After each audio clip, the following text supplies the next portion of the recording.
अशोका के साथ मिलकर उसके शौहर को मारने वाला कातिल और वो खातून 21 साल के बाद गिरफ्तार।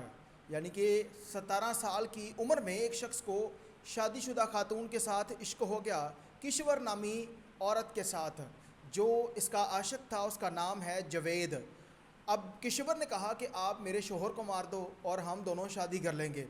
जवेद ने किश्वर के कहने पर उसके शौहर को रास्ते से हटा दिया। दोनों की मुलाकातें होती थी और उसके बाद वो इलाका छोड़कर मुकम्मल तौर पर रूपोश हो गए।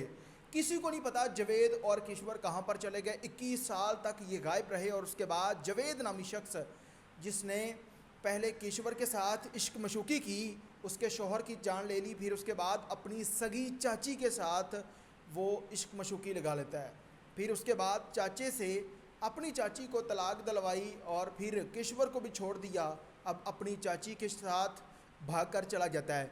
21 साल तक ये शख्स लापता रहा, किसी को नहीं पता कहाँ चला गया। घर वालों को किसी ने बताया कि वो मर गया है। किश्वर भी मर गई, जवेद भी मर गया। वो तमाम तर लोग मुकम्मल तौर पर इनको भूल चुके थे कि ये लोग ज़िंदा हैं भी या नहीं।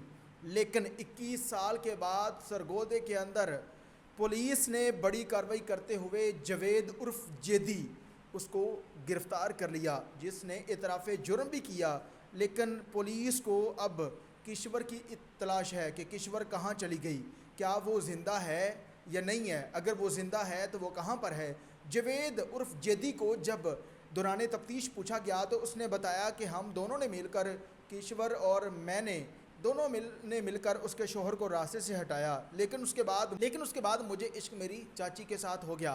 फिर उसके बाद मैंने उसे छोड़कर अपने चाचे से चाची को तलाक दिलवाई और उसके साथ शादी कर ली। लेकिन मुझे इस बात का इल्म नहीं है कि किश्वर कहाँ चली गई, वो ज़िंदा है या नहीं है। अगर वो ज़िंदा है तो वो कहाँ पर है, मुझे किसी बात का कोई इल्म नहीं है, जिस पर पुलिस तहकीकात कर रही है कि वो खातून इस वक्त कहाँ हैं। यानी कि आप लोगों ने सुना होगा कि कत्ल कभी छुपता नहीं है। वो शख्स 21 साल के बाद गिरफ़्तार हुआ, जिसकी तस्वीर भी इस वक्त आप स्क्रीन के नीचे देख रहे हैं। ये वो शख्स था जो 21 साल के बाद पुलिस के हथे चढ़ गया और पुलिस ने इसे गिरफ़्तार कर लिया। तमाम तर लोगों से गुजारिश है कि कभी भी कोई ऐसा काम ना करें जिसके बाद आप फंस जाएं, आपकी ज़िंदगी तबाह हो जाए, क्योंकि ये शख्स भी पकड़ा जा चुका है। अल्लाह ने